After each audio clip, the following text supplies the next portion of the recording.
In a world with artificial intelligence, how do we transform education? Thanks for tuning in. I'm Daniel Lopez, and this is the AI Education Conversation, where we explore the opportunities, risks, and impacts of AI across education. If you'd like to join the conversation, check out the AIeducationconversation.com. Let's jump in. Hey everyone. It's been a while since we've checked in on the state of artificial intelligence at college access and admissions. While the path for bringing AI to schools more broadly, in my opinion, is becoming more clear, how will it impact students who are applying to post secondary institutions? Will colleges and universities behave differently in their evaluation of students? Are they already? I talked with Emily Pacheco, Assistant Director of Undergraduate Admission at Loyola University Chicago. In addition to her deep experiences in college admissions, Emily is the founder of the Artificial Intelligence in College Admissions Special Interest Group with the National Association for College Admission Counseling, better known as NACAC. Emily and I explore AI's role in personal statements, AI's equity implications in college access, AI's current status across the college admissions landscape, and much more. Hope you enjoyed my conversation with Emily Pacheco. If you're interested in my takeaways, sign up for the conversation at the AIeducationconversation.com. I share all show notes with my community 12 hours before sharing with my social media networks. If you want to continue supporting the podcast, a rating, a review, a share on social media, or a recommendation go to a colleague go a long way in helping to amplify our space and host bigger conversations. Humans at the heart of education. Enjoy the conversation. Emily, let me officially welcome you to the AI education conversation. I'm really excited to have you and for our conversation today. Thank you. It's great to be here. I'm excited as well. Yeah. I know we've talked about this a little bit before, but would love to dig in a little bit further here for a second. What does your professional background in education look like? Yeah. No, I've been working in higher ed for a number of years, kind of across the spectrum. I got started shortly after September 11th. That was actually the catalyst that pushed me into immigration advising. And so I started working on the international side of higher education, and I helped students get to the United States, helped them with their immigration, helped with student services. Did that at a number of institutions, including University of Southern California. And then did a lot of other international work. And then that brought me over into domestic recruitment, domestic admissions, working with students in my backyard, helping them on their educational journey. And currently, that work is with Loyola University Chicago, and I'm one of their regional representatives located in Northern California. And that's kind of the region that I work with. I help students kind of explore options both at Loyola Chicago, but I just also help them look at their options in higher education and maneuver through that landscape. I am interested in AI, and obviously that's kind of the conversation that brings me here today. I got interested in that maybe about 6 months ago, 8 months ago, and I just noticed that there was a lack of resources, a lack of information, a lack of things tied to AI specific in college admissions. I found a lot in the bigger world, AI in education. There were a number of great resources, a number of leaders working in that space. But there really wasn't a whole lot being done specific to college admissions. And so I really kind of started looking at that space. And from there, I began presenting at a number of conferences. I've done 4 presentations this year relating to on AI and college admissions. And I will also be presenting at the upcoming NACAC, the National Association of College Admission Counselors, at their annual conference in September. So started doing that, but then from that, there was a bigger need, and I established, along with a couple colleagues, have established a special interest group that is called AI in College Admissions. And so that's a group that you can find on LinkedIn. It's a group that is we're about at 400 people right now and growing every day. And that's a group of people that are just interested in learning more about artificial intelligence relating to college admissions, interested in exploring resources specific to that, and interested in being a part of that conversation. So that's really exciting work. I'm just really enjoying kind of immersing myself in that topic and finding other people like you, Daniel, who want to talk about that with me. So that's why I'm here with you today. Thanks, Emily. I have so many nuggets of what you just shared in there, and I'm excited to really dig in with you today. First, I'm really happy that you just shared the headline right off the bat. I'm going to share the link too for that LinkedIn group in this episode. But anybody who's interested in thinking about AI in the context of college admissions, college access, right? Some of the folks doing that really great work of helping our young people become accepted to, attend, matriculate to post-secondary institutions, I think that's gonna be a great place to start to contextualize use cases there. And I would just say, like, your headline beyond that group of just noticing that there's not a lot of resources right now for these stakeholders, I could not agree more. I think a lot of the conversations, I think, as you had said when we were talking offline just a little while ago here, of a lot of the work being done, I would say worldwide is very macro at this point, which it should be, right? I don't think that's a bad thing, but the fact that a lot of our conversations tend to continue to be around like AI guidance, how is it going to directly impact schools in particular? When we think schools, we're really thinking K to 12 schools, right? We're also really thinking about the teacher, especially. I think those are all great use cases. And across the educational experience for our young people, there's so many other folks that need to learn AI, could benefit from AI, right? And being able to have some of those conversations, I think, is going to be really critical as well. So I'm super excited to dig into our talk today because just like for you, when I think about my education wheelhouse, this is it. So this is our chance to really dig in and geek out together on a topic that we're both really passionate about beyond AI. Yeah, yeah, no, I couldn't agree more. There isn't a lot specific to college admissions, and I found that to be an area that I really feel I can make an impact in. I can do something here. I can bring people together. I was mentioning earlier that many people say they're not experts in this, and there are so few experts right now in the conversation that people can jump in and can become experts pretty easily. And there's a space for so many people in this conversation. So I'm really excited to try to kind of make more places for college counselors to be a part of that conversation, for college admissions people, for people in the ed tech world, the CBOs, the IECs.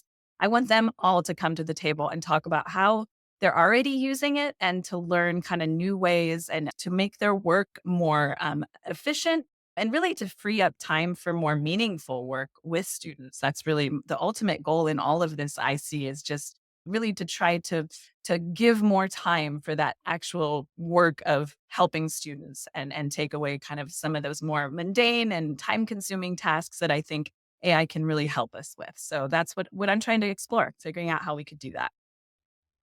Let's get into a super meaty topic right off the bat because it's going to be that kind of conversation today. Writing in a world of AI, especially in the context of admissions. You and I were just talking about this a little bit before. So I think my headline question is this. Do you actually think that students should be using artificial intelligence to write their personal statements or their supplements, or to what extent? And beyond that, beyond what you think, I'm also curious to know, like, what have you heard from the field? How's your school responding to that? How have you heard other institutions responding to that?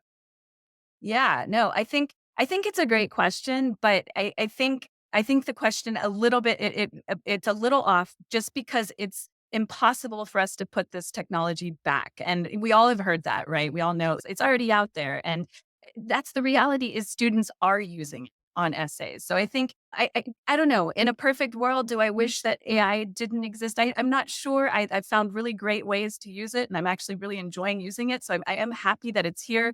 I'm have very serious concerns about it. But I think the reality of it is that students are using it and they are using it probably, they are using it more than even we are as adults that are more ingrained in the ways we do things.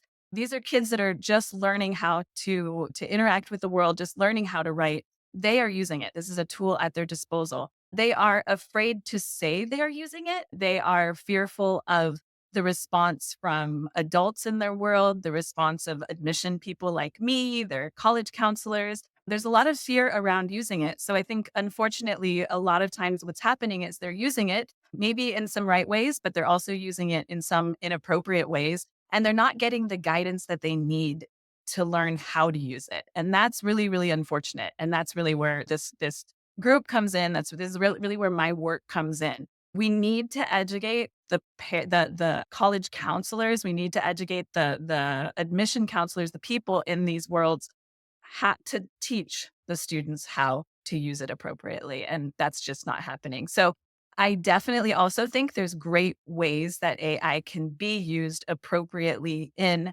the essay writing process. And that's actually one of the main topics that I'm presenting on this year. I've been looking at different ways that AI can be incorporated into that writing process in ethical ways, helping students in the brainstorming process, helping them structure appropriate outlines, and also helping with that feedback stage. So, looking at how AI can actually provide feedback and give that opinion. Is this essay saying what I want it to say about me? To the admission rep, to the admission committee. So I think those are three. There's a lot of great ways that it can be used, and I think we just really need to keep looking at those ways that it can appropriately be used, and starting to teach students, and being a part of teaching students and showing them how that can be done. Yeah. Yeah, I mean, that resonates. I think to your point, the idea that students are not gonna be using AI or that we can react by prohibiting it feels very outdated and feels not feasible given a lot of the studies that I've read show that younger generation student usage, especially like between that 17 to early 20s age demographic is like significantly higher than what it is for even older adults, right? 30 plus age-year-old adults. And so they're using and leveraging AI tools probably even better than most adults are. So with that in mind, it is more, I think, a conversation at this point about the how or to what extent than yes or no. And from my perspective, I know we were talking about this a bit earlier.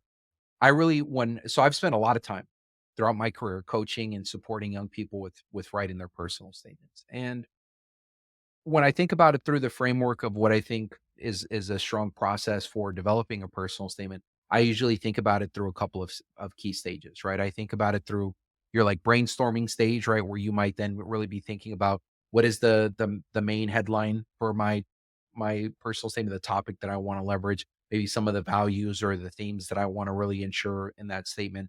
Then I think about your structure. So, like, how are you organizing your ideas together in a way that actually makes sense and resonates and is like captivating and engaging to your reader? And then I think there's this stage of like your wordsmithing, your grammatical piece, right? You're making sure that there's not typos and things that you're spelling. You're being very intentional about your word choice, those pieces.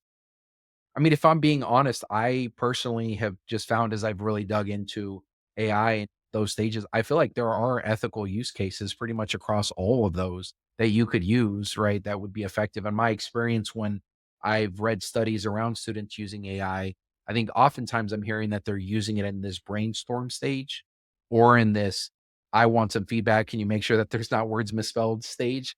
But again, I would imagine that there are probably some students, I'm not naive to the fact that there are probably some students who say, go into ChatGPT, say, "I create me a personal statement about winning a football game and life lessons," and try to do that. And I would imagine that probably the experience of you and some of your colleagues, on the higher ed side is that when you get a draft that is like that simplistic or that fabricated where it's like one prompt, you could probably tell most I think AI users could actually probably tell that this feels off for some reason or another.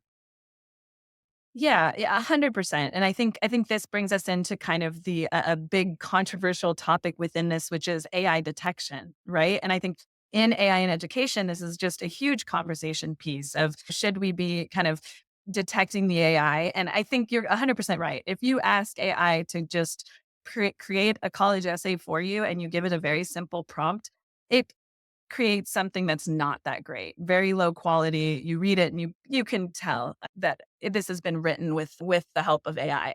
But, that's really not the appropriate way to be using AI, and that's an perfect example of, like, the wrong way of students using AI, and it's probably a great experience for a student to do that and for a English teacher to read that essay and bring the student in and have a good conversation with them, because I think what that is showing is that student didn't get properly trained. There should be a serious conversation at the beginning of any class that's held these days about about artificial intelligence and the appropriate ways that it can be used in this class and the teachers' opinions about it. And I don't think we expect teachers to have all the answers about appropriate usage and non-appropriate usage. It's not a black and white thing, but we do expect them to have a conversation and maybe even say that we're all learning about how AI is used, and this semester you're going to find new ways to use it that it hasn't been used in the past, and we're going to talk about those ways, and some of those ways might be okay, other ways are not going to be okay. I think it's really important that there's transparent conversations in the classroom about that. So a student that's submitting an essay just in that simplistic manner, I think is lacking that kind of education.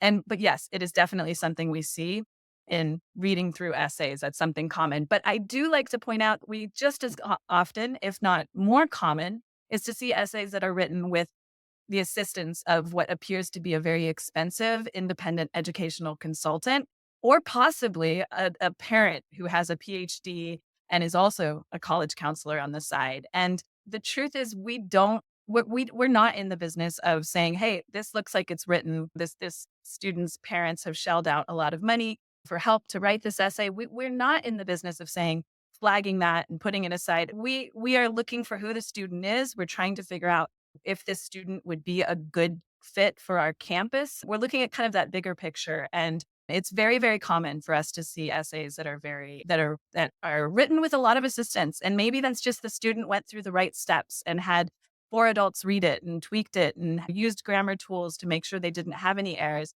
I think it's harder and harder every day for us to tell the difference between something that's entirely written by a student or something that's written by a student with the help of an adult, or something that's written by a student with the help of an AI tool. And I don't think it's the right direction for universities to go in, or any place of education to try to go in the direction of detection. Policing this activity is going to just take resources away, I think, from the important work, which is really educating them how to appropriately use it. In my day to day work right now, nobody is detecting if I'm using AI. But if I write an email that's written badly and it doesn't convey what I need it to convey, and it's written very sloppily and obviously written by ChatGPT, I'm not going to be successful in my work. So I think we just need to also think of that bigger picture. The goal is to get students who are in the real world and able to do their work well. And I think teaching them how to use AI is really how we're going to get at that. So yeah.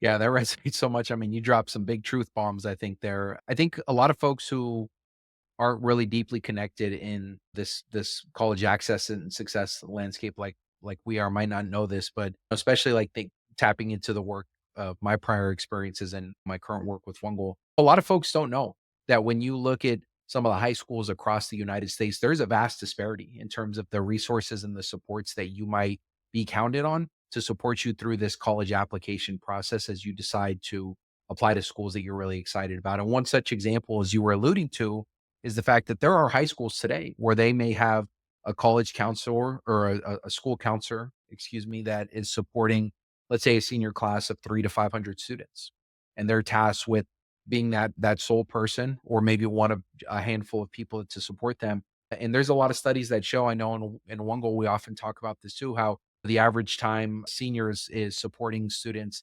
with their college application in traditional public high school experiences is about 38 minutes over the course of the year. And then to your point, you compare that with other high schools here in the United States where the ratios are significantly lower.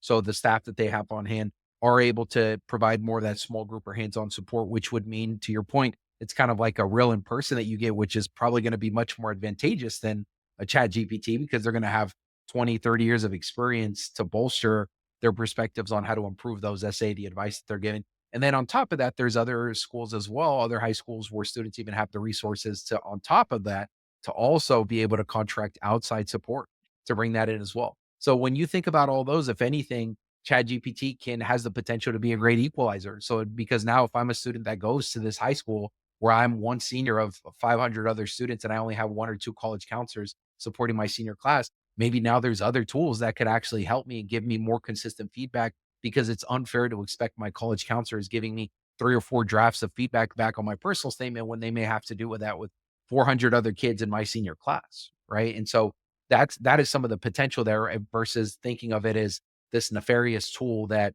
was giving an advantage to students in a way that didn't exist before. It has always existed before, it just looked differently, right? As I think you were alluding to there. How just in some of the conversations you've had across you wanna Can jump I in there? say something Yeah. about Yeah, that? yeah, yeah. Yeah. No, I completely agree with you 100% that I see so much potential in this tool being able to provide more access to quality college counseling to a greater number of students.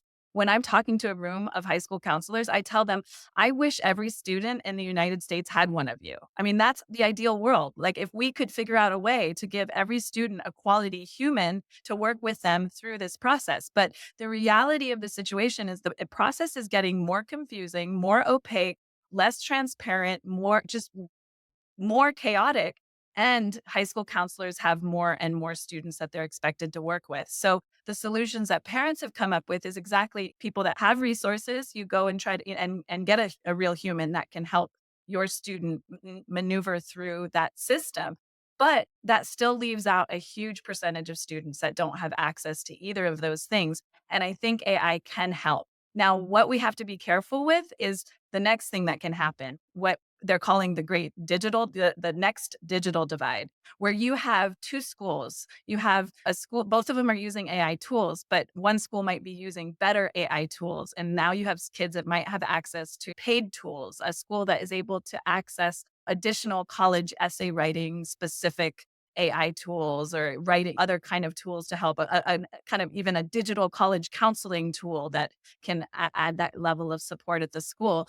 And that school is sitting next to another school that doesn't have those additional AI tools. It's an interesting idea. And I think something that we all need to be thinking about is just making sure that we're providing kind of access to AI tools to all students so that we don't create yet another divide within this. We already have a huge divide of students who have help getting into college versus ones that don't have access to that. But we just also need to be careful of this not creating an additional divide between students who have AI tools and students that do not.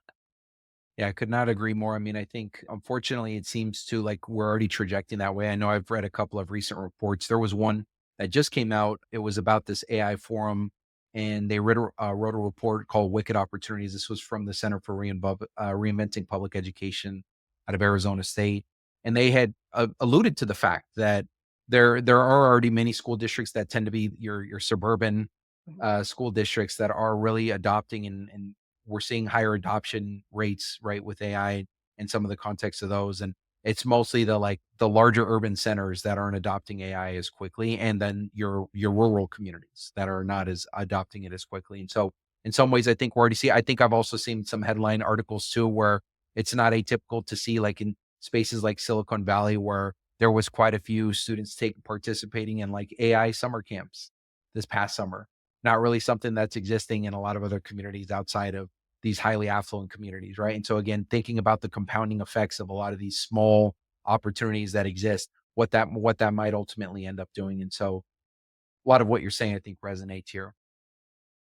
Wh- So is your perspective across the landscape as well that so maybe to ask the question better here, like how are universities receiving AI, the fact that AI can now be used in, like, college admissions, have there been any policies that you've seen Yeah. emerge, any ways that like, ways of thinking or protocols that schools, maybe your school, maybe you in particular, are adopting to, like, respond here?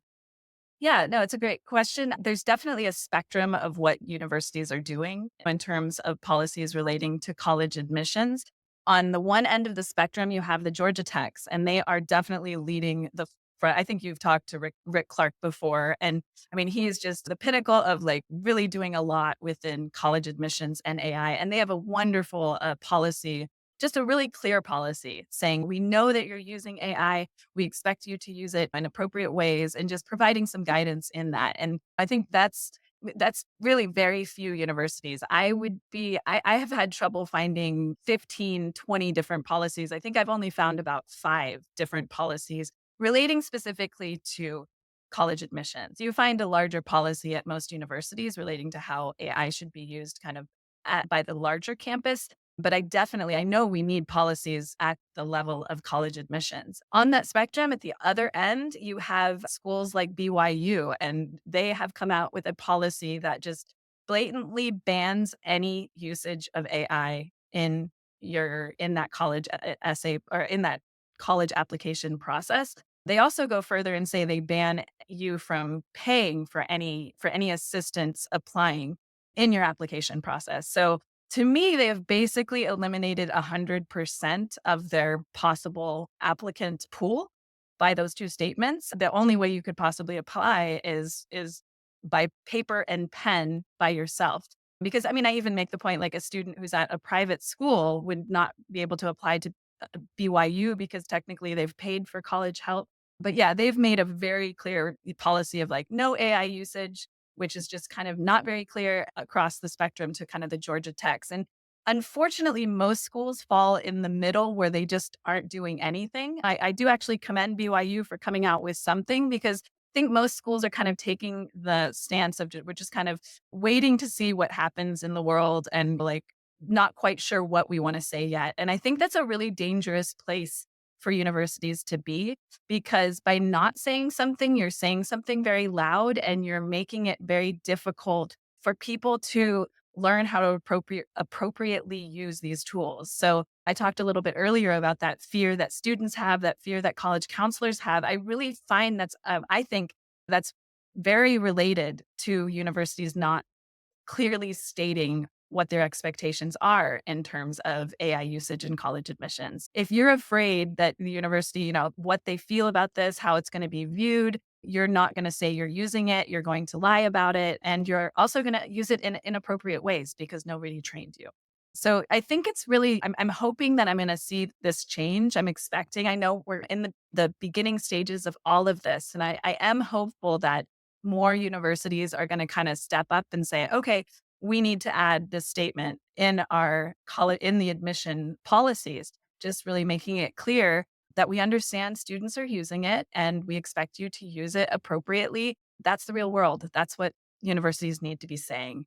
So yeah, unfortunately, right now I think it's still very gray. We don't really have a lot of universities that with a lot of leadership. We don't have enough Rick Clarks out there. We need more people that have the power and the ability to kind of step up in a university and make those statements. And once they do, I think it's going to be really helpful. The trickle down effect is going to be that high school counselors are going to feel more comfortable having that conversation with their students and saying, okay, universities know you're using it. Let's talk about how we're using it.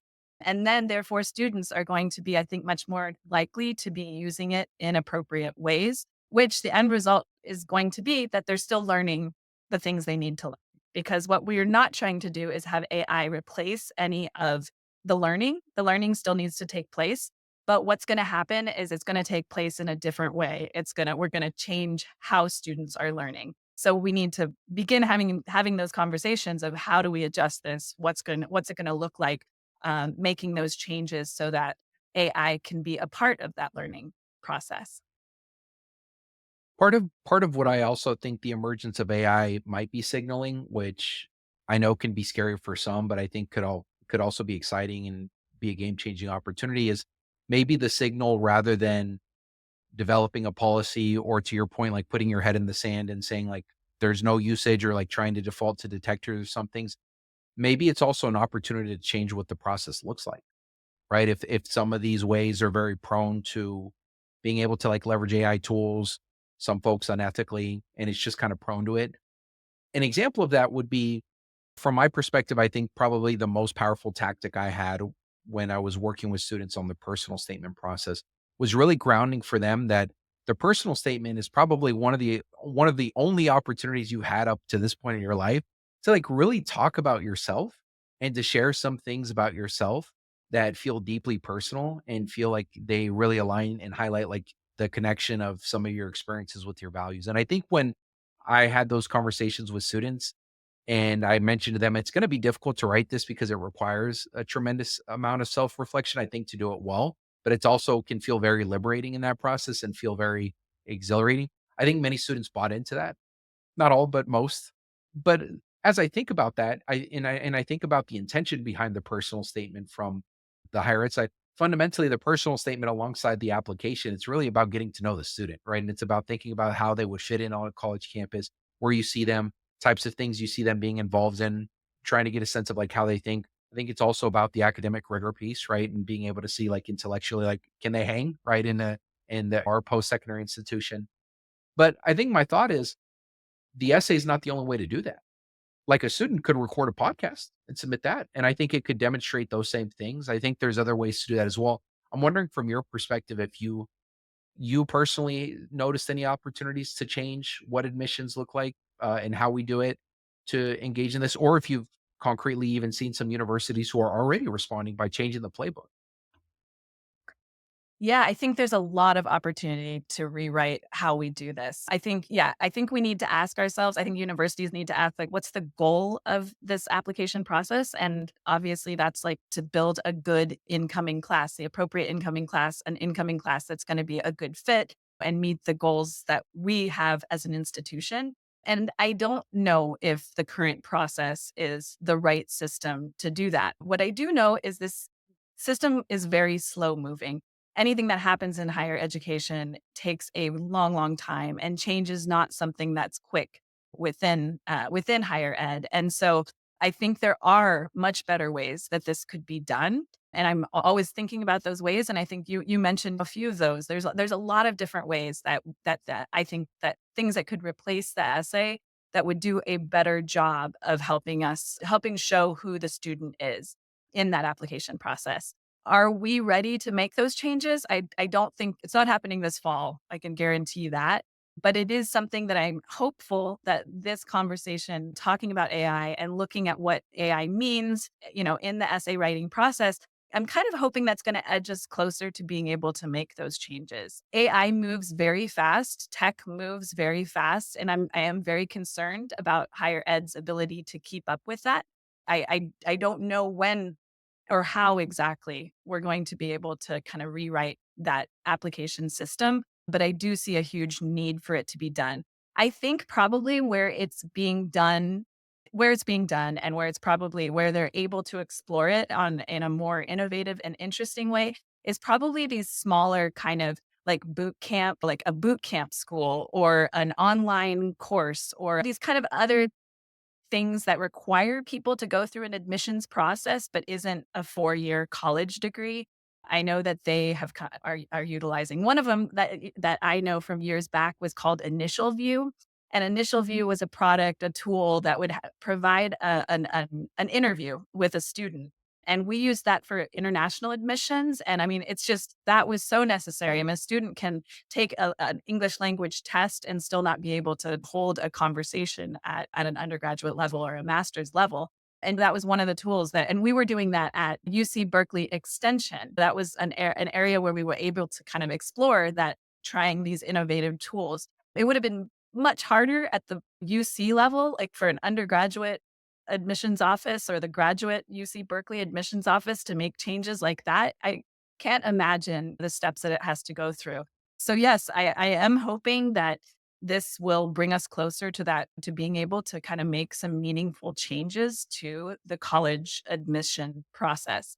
In the meantime, I hope that we don't, lose the things that you mentioned that are a part of that essay writing process. So yeah, what we are looking for in that essay writing process is it is that opportunity for the student to tell us about who they are and that one chance to give us something more than just grades and test scores and demographics. And I hope that we can use AI, but still make that a meaningful process and maybe make it a meaningful process for more students. Because I loved what you mentioned earlier, Daniel, when you're working with students, you make this really a process and it's about getting to know yourself. And it's not just about the end essay. Yes, at the end, hopefully you're going to have an essay you're happy with.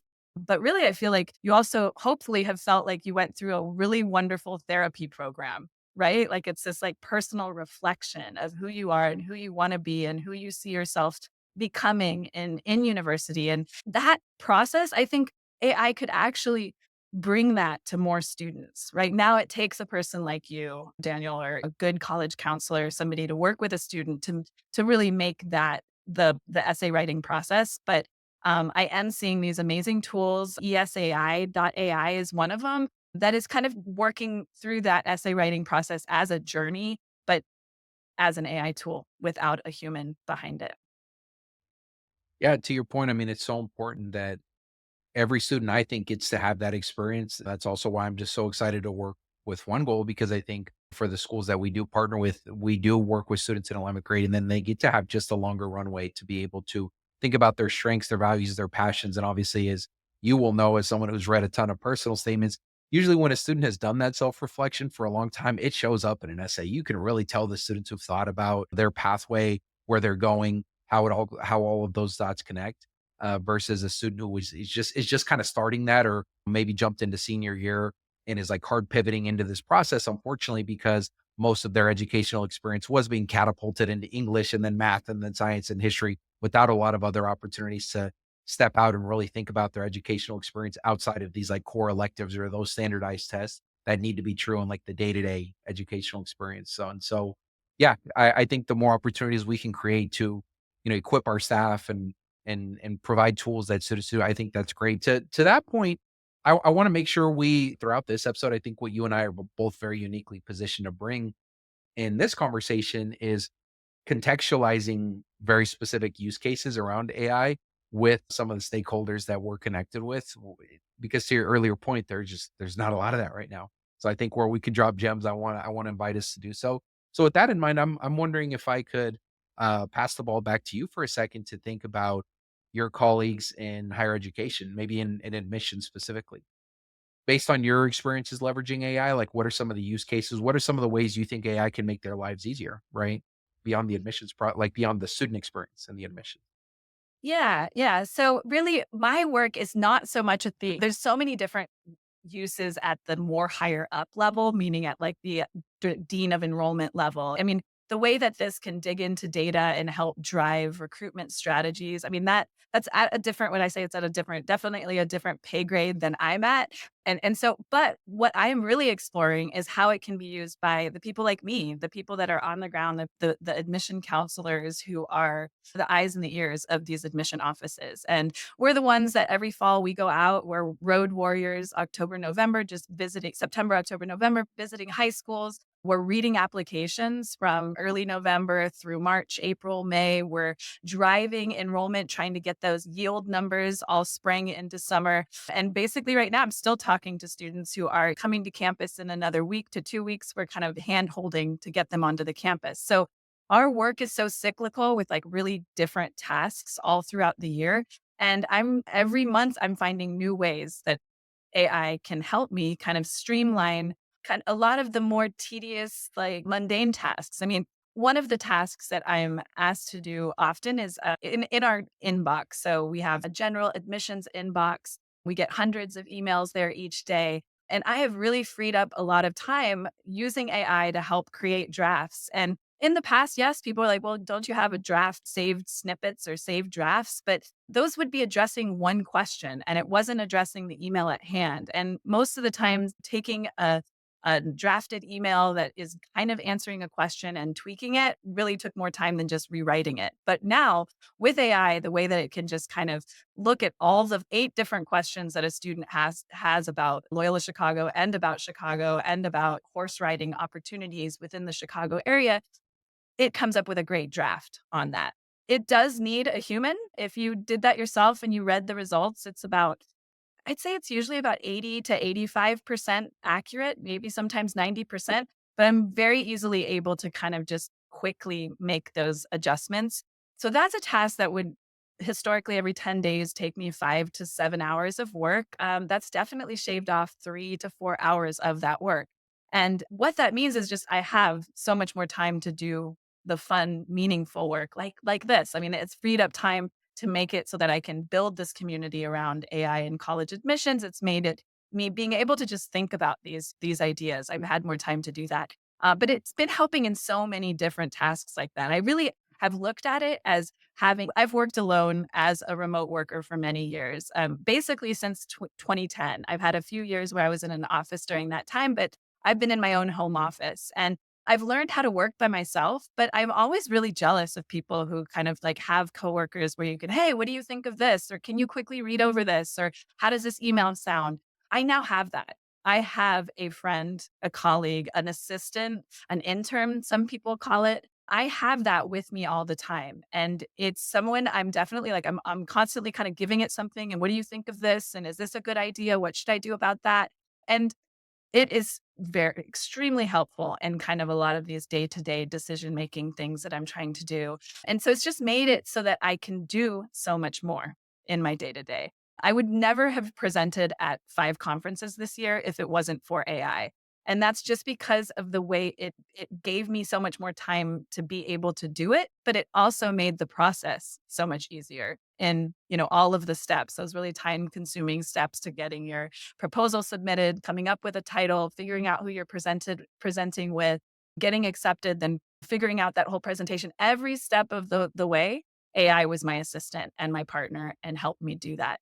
So really my day-to-day usage is really kind of just make streamlining my work. I'm an efficiency junkie. I want to be more efficient. I want to find ways to kind of streamline the things that are tedious and mundane and things that typically kind of burn out admission counselors and free up more time for the meaningful work. I'm not looking to just take all of my work off the plate. I want to take all of the work that a computer can do off my plate and do more work that it can't do, the meaningful work, the work that gives me satisfaction day to day, for sure. So that's really what it's done for me. And just yesterday, I was able to do a presentation for a group of regional admission counselors of California. There's a great organization, the Regional Admission California Counselors of California, and I presented to them on that topic of just how they could make their day to day work a little bit easier using AI. And there was nothing groundbreaking in that presentation, but there were definitely tools that I have found that just saves an hour, saves 2 hours here. And I just kind of have been working really hard to spread the word because I think a lot of other people could benefit from some of those day-to-day tools as well.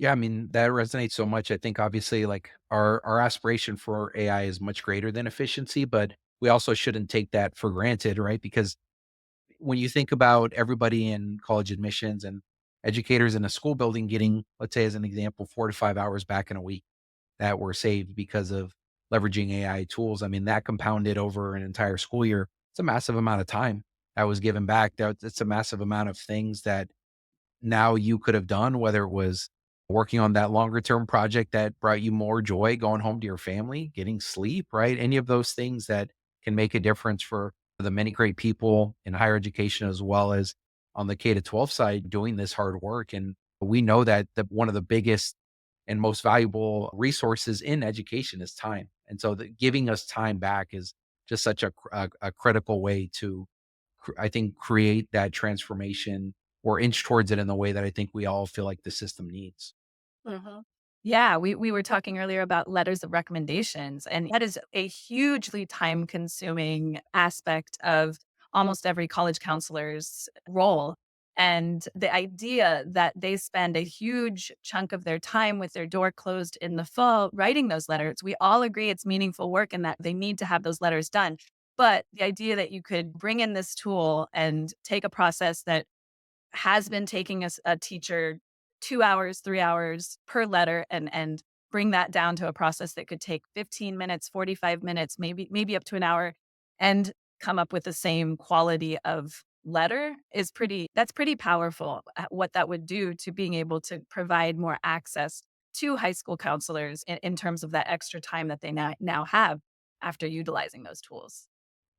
Yeah, I mean, to your point, I mean, two of the initial use cases that really stood out to me in the pretty early in my AI learning journey when I first started to learn about the potential of these tools about a year ago and was thinking a lot about it was two use cases for school counselors. So the first was around financial aid analysis, right? And really looking into that and understanding it. In my experience, having gone to schools, I unfortunately have a lot of stories where I've connected with students later in the application journey at points where they're close to decision making time and they have a few letters back from schools and they're doing what they can to decipher that, but because of a lack of adults in the building who are having some of these like one-on-one conversations, because a lot of times too with financial aid analysis it really does require a one-on-one conversation, right? It's a little sensitive, and when you're having that conversation with students it requires that.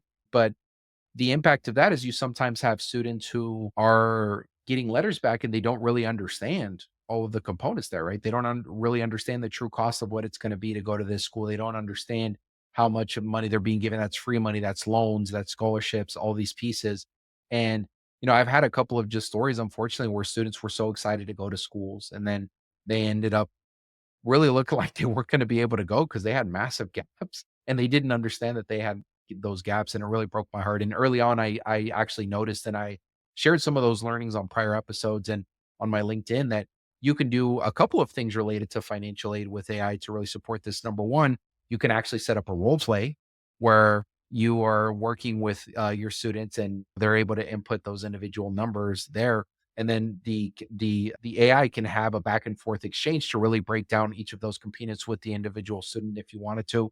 A second and a little bit safer one, if you don't want direct student connection with AI, is actually you can use AI to analyze those financial aid letters and break them down more simply, even do comparisons for students. And then if you're a college counselor, you can take that, bring it right back to your students, and then have a more with all those letters already analyzed, right? Versus those students having to do the analysis or you having to do the analysis for a bunch of students and then report back. You can jump right to the conversation and what this means, because oftentimes what folks may not know too is when they're getting back all of these financial aid letters from a bunch of schools, there's not really a centralized way that they look. They all kind of look a little bit different. Some include cost of attendance numbers, some don't. Some include different scholarships, some don't. And so when you're a student and you're getting all these little formats and templates, it can be a little bit tricky to read all of these and really make sense of them. And oftentimes you do want to be able to like analyze each of those letters before having the conversation about those numbers. And so I see massive potential there. I also see massive potential with scheduling. I did a presentation to a group of high school counselors earlier this semester, and there was a lot of counselors really stressed out about the bell schedule for next year.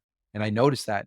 And so before I even talked about what AI was, I said, I'm going to show you how AI can solve a problem that I hear you all grappling with right now, because from my perspective, that's like what's important to know.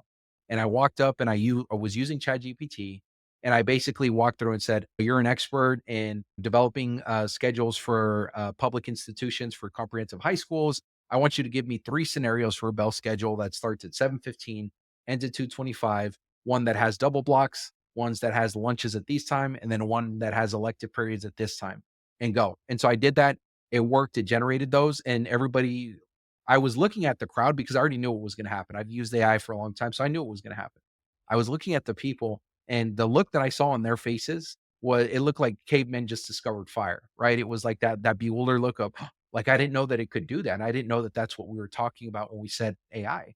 And in that moment, I just realized that there's so many ways that, especially for as you were describing college counselors, for folks in admissions, folks there as well. There's so many problems that it can solve. There's so much time it can give you back with some of the most difficult issues you're experiencing in those roles. Yeah, the aha moment that I always get is showing a tool called Gamma.app. Have you seen that tool? No? Yeah, I definitely recommend, yeah, that your audience check this out. It's a presentation creation tool where you can just you give it a prompt and say what presentation you want, and it comes up with a beautiful presentation, including all of the images. It's such an amazing starting point. It has really opened doors for me because it used to be that when I would get a request for a presentation, I'd be excited at the thought of doing the presentation, but at the thought of creating that presentation, then I would say no.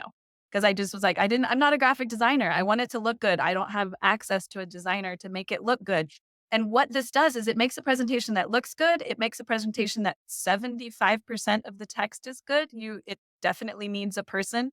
But showing a classroom of educators this tool is just amazing. The gasps you get, and people come up to me after my presentation and say, "I'm going to use this week. I have a presentation I've been grappling with how to do it." So that's really one incredible tool. The other thing just want to highlight was actually from Jeff Neely, who's a counselor out of the American School in Rio, and he's really one of the people that is definitely an expert in AI and college admissions. In his work, just directly with students, he's been able to just do so much. And he had this amazing prompt that helps students organize all of their applications. So it's this prompt that you're a high school student, you're applying to these universities. They all have unique application types and deadlines. You give the chat GPT, the universities, you give them the deadlines, but then you give it these tasks of your goal is to complete and submit all applications 2 weeks before their deadline.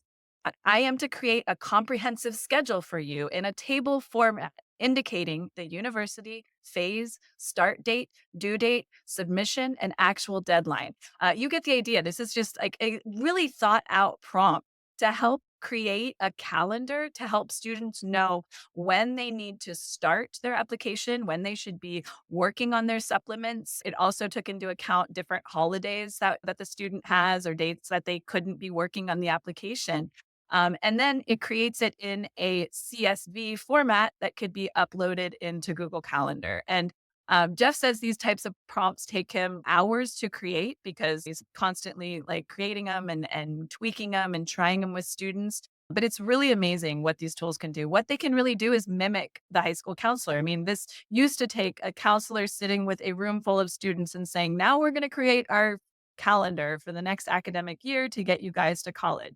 What you need to do. And you can have a computer now that walks the student through that process and ends with an amazing document that you as a counselor could then sit with the student and look at this calendar and say, is this realistic? How does this look? Where do we need to go from here? But you've saved a lot of time, but in the end, I think you've executed the same goal. You've gotten the student where they needed to be, but in a much more efficient way.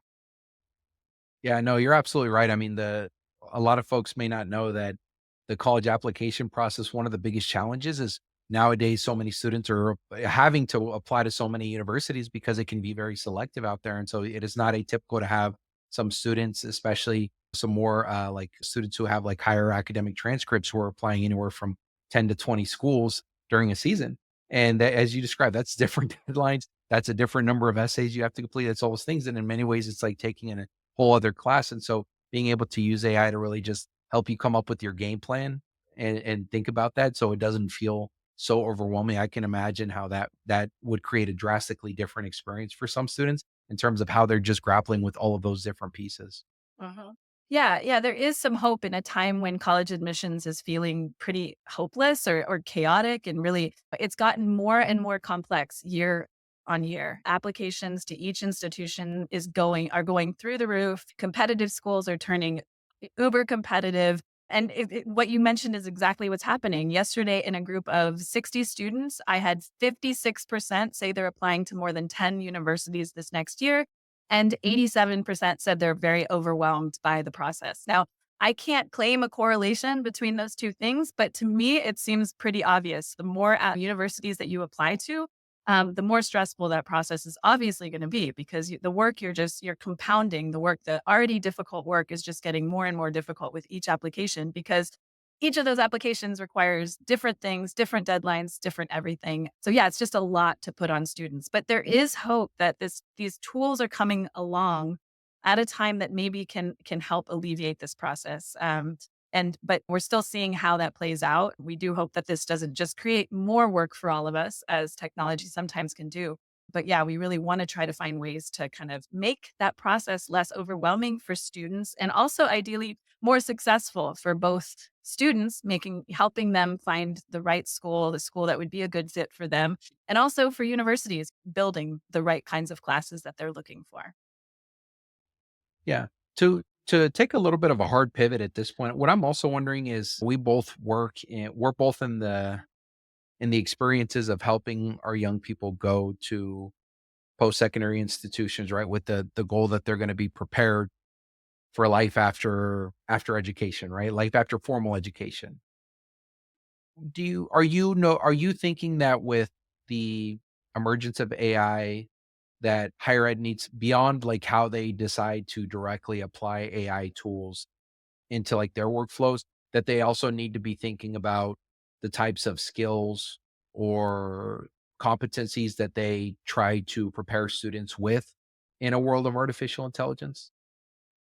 Most definitely, and it's something I think about a lot actually, and I definitely have some concerns because I already mentioned about the pace of how higher education changes. It moves at a very slow pace. And I think that the skills that we need from the next generation of graduating students is very different. We need them to know how to use AI. And just yesterday, I was talking with somebody and they were mentioning how their daughter came home from college and did not know how to use any AI. That the attitude at their child's university was AI is a tool for plagiarism. You shouldn't be using it because if you are, you're cheating.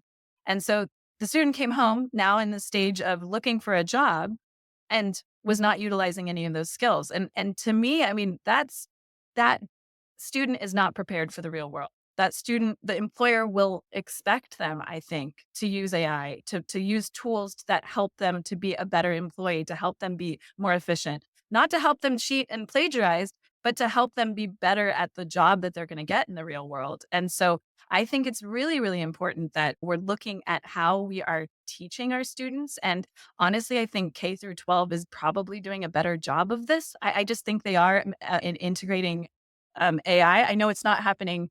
It's slow at all levels, but I do think it can be hard for a professor who is a genius in their area of study that doesn't translate necessarily to being able to teach in a world where there's AI. And I think a lot of universities were not quite providing the resources that we need to be providing to help bring our teachers into that, our professors, our teachers into the next level. I think it would be hard to find a university that's not doing something. And there are conversations that have started, and there's definitely great task forces, and some universities are doing a lot more than other schools. And so you are seeing that, but it is slow. And really every undergraduate course right now really needs to consider that students are using AI. And I don't know at what percentage of classes are considering that. I'm not sure. I'd be interested. I'm sure there's somebody out there looking at that and looking at those numbers. But it really should be 100% of undergraduate courses should be re-examined in for the AI world. And I think we're a little bit behind on that. Yeah, it's interesting. I'm like holding to your point from earlier where you mentioned you think K to 12 is doing a better job. And I'm like, oh wow, it's so interesting to hear you say that because I think higher ed's doing a better job. So maybe the real headline there is that neither sector is doing a really great job. And there's an opportunity to, move the needle tremendously on both sides. Maybe that's the real takeaway there. But You know what it is, Daniel? It's the K through 12 people that I work with are college counselors, Mhm. and I do see such an interest. I've met people doing things in that world. So that's just such a small little snippet of the K through 12 world. And I agree with you. I think we're all slow into it. But I do get excited when I meet those people that are doing something, and those are the people that like kind of resonate in my world. So I know a few power users that I think of. Yeah, no, definitely. I think like related to your larger thesis there though, I would say that I agree with you that being able to understand having a literacy, maybe is the right word here, having a literacy in artificial intelligence as our young people graduate from post-secondary institutions and go off into roles, I think is going to be important because objectively what we do know is like the workforce is beating everyone in terms of their AI adoption, right? There's so many studies that show, especially for some of the largest companies out there, some of those Fortune 500 companies, how they are rapidly exploring and adopting AI applicable use cases in some of their workflows. They're making decisions based on labor. They're doing some of the largest disruptions are happening there. So I think that is objectively true related to how K to 12 or higher ed might be adopting it. So that being said, that does seem to signal that our young folks like having at least a literacy in AI is going to be important for the vocations that they pursue upon graduation. I think the other thing though that I'm grappling with a little bit though is the like to what extent question. The reason why is because I what it, my best guess as to what's going to be most important in this new world with the emergence of tools like AI is actually a return back to more generalized education, a liberal arts type education, right? Where we're really thinking interdisciplinary, we're drawing connections across fields. But as you definitely will know, that is not the direction I think we're going in education, especially in higher education. It is much more specialized. To be competitive as a university, you have to have really strong, robust pre-professional programs, your law, your pre-med, your engineering, right? Your general STEM, those. And it's oftentimes the programs that tend to be more interdisciplinary or more like the liberal arts that tend to be deprioritized. We're even seeing nationally some of the universities over the last like decade that have closed, I think tend to have been more smaller liberal arts type institutions. So it's a little bit interesting. That's good. That feels like there's going to be an interesting crossroads there where we're going to have to reconcile with that. And it makes me wonder if the fact that so many students are continuing to specialize, right? And this is not just happening at selective schools too. This is for vocational schools too, right? At those schools, if I'm doing HVAC, I'm just doing HVAC. That's what I'm learning. I'm learning those technical skills, right? And so if all of our young people continue to like specialize in something and they're not getting the breadth of experiences that they need, I wonder if they that is going to like hurt us in the long run as we think about something like AI and how interdisciplinary experiences, being able to think across different disciplines and content seems to be like an advantage when you're using some of those tools. Mhm. Yeah, no, and you might hope that ideally, maybe there'd be a swing back to those liberal arts majors if it becomes a situation where those become more viable options where you can go down those paths and find and move into careers where you can be successful and be satisfied. It's exactly right. That's what you're seeing is universities that are just going much more specialized, or and that's because of the demand of what students want. But it will. I think we're ready for a pretty major shift in what's going on in the professional world, what jobs, what people are doing in their jobs. I think we're going to see a shift in the roles and what skills are important. I don't think right now universities are necessarily doing a great job of preparing for that shift. Like we're kind of trying to figure out what's happening as it's moving very fast and kind of going quicker than we are. But I do believe we can catch up, and we can. There will be programs, and there already are. There's new things that are coming out from universities that are asking that question of how can we better prepare the students for the next world that we're moving into. But yeah, I am hopeful that maybe that could result in a swing back towards there being more openness to those traditional liberal arts interdisciplinary programs. I think you also see like at Loyola Chicago, we do also do a pretty good job of do have those. We are a definite research institution, but we're also a liberal arts institution, and we cross that. We allow students to come in and do those professional programs, but we also provide them with this, what we call the core curriculum, the liberal arts based foundational education, and the ability to minor in something else. Or we have built a lot of these interesting 5-year kind of interdisciplinary programs across degrees. So there are those kinds of opportunities, and hopefully kind of that would expand it out, make even more interesting academic offerings that keep schools like Loyola Chicago attractive. If we can do that, stay on the forefront of developing interesting degree programs that kind of bridge those pre-professional programs, those professional programs they want with those traditional liberal arts programs. And I think there'd really be a place in the world for those graduates. They'd be ready. Yeah, to your earlier point, I mean, I think you're absolutely right that the swinging the pendulum towards more generalized or specialized, I think a lot of it is just going to be informed by the market, right? So if there ends up being a lot of use cases in the workforce where leveraging AI for like very specialized fields does lead to like tremendous amount of impact. Like obviously we've seen that in the medical field with a lot of AI use cases around detection, and maybe in that case, like having a background with a very specialized content area plus AI just means like you were that much better at your role. Maybe it ends up staying status quo, which again, I think is okay as long as it's a net gain to our society in that way.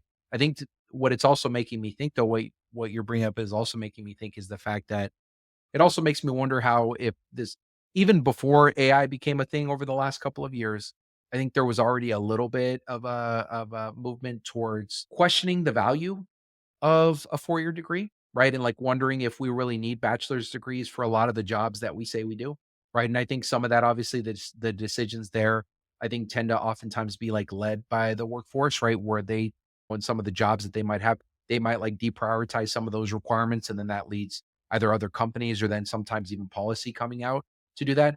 It does also make me wonder if the emergence of AI tools just leads to a world where we now see a lot more companies saying, actually, you know what?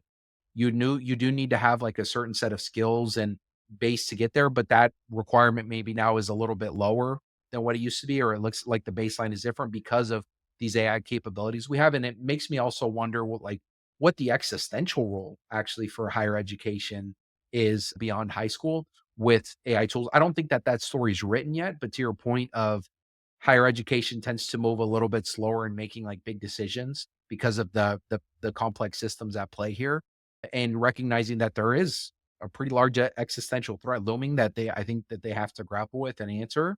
Does make me wonder what the story there is to tell as that kind of plays out.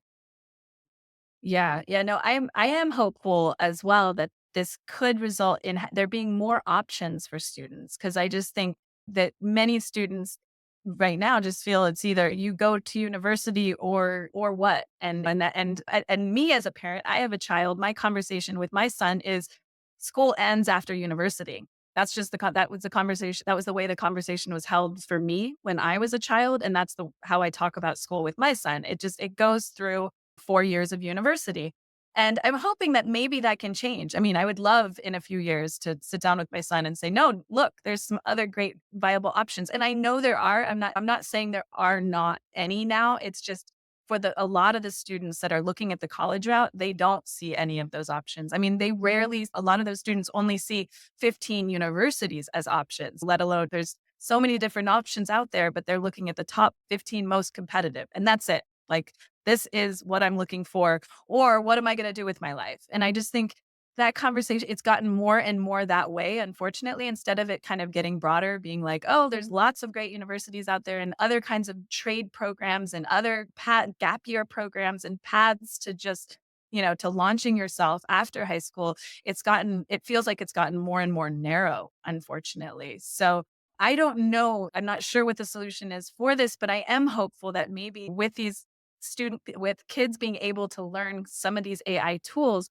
that might open more opportunities, open some different pathways. And I'm not creating those yet, but I know there are people out there that are already thinking about this. There already are some great pathways that just need more marketing and need to be made a little bit more mainstream.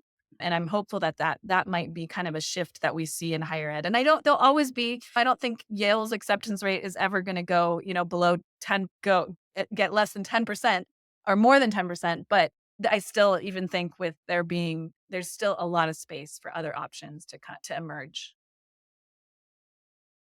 Yeah, absolutely. That resonates. And again, I think we'll see how the landscape continues to evolve. I think one thing's clear is as a lot of folks are making decisions to the extent that they want to adopt tools, especially in the workforce, the work industries, will over the next 12, 24 months here, it'll be very curious to see how those experiments go and then to determine like are they now making cuts across their employment? Are they expanding in certain areas? What is happening? What are they learning about adopting AI tools across their organizations or companies in a bigger way? And then what is that signaling for higher education and for K to 12 as to the things that we need to prepare? I think there's obviously some big bets right now, things that we feel like are tried and true. And regardless of how the landscape shifts, are probably good things for all young people to have, such as those durable skills, critical thinking, teamwork, some of that interdisciplinary context, knowing how to communicate effectively, some of those things. But then there could also be much more specialized skills or things that we encourage students to lean into based on some of those decisions that are now being made across like the workforce industry. So that'll be interesting to think about. Yeah. Emily, I know you have been headlining in a lot of conversations, as you mentioned. I'm just curious, like throughout our conversation, is there any stories or topics we haven't addressed yet that are important to share in the space as we think about AI's role in college access, success, admissions? Well, yeah, I mean, I really want to encourage listeners to kind of become part of the conversation. And that's, as I've mentioned, that's just what I've been kind of trying to do is create those spaces. And so I really hope anybody in the admissions world, it doesn't matter if you have any experience in AI, come and just join the group. And we're really hoping to do more there. And I'm really looking for people to also help lead that group. So if that's something that interests you, we're building a board. If you have experience in education and higher education, in K through 12, we're looking for people with experience that we can help build this group around. But yeah, I just think I really want to encourage your audience to just come and be a part of that conversation. It's so early in it. We just all these things we're talking about, we're so excited to see what's going to happen in 3 years, 5 years, and joining it now means that you can be a part of that, and we can all help kind of direct what happens within that. So there's just so much need in AI in college admissions, and yeah, so I guess that would be just the thing that I would definitely want to encourage your audience to take a part in this conversation. Emily, thanks so much for your conversation today. Yeah, it was great talking to you, Daniel. This was a lot of fun.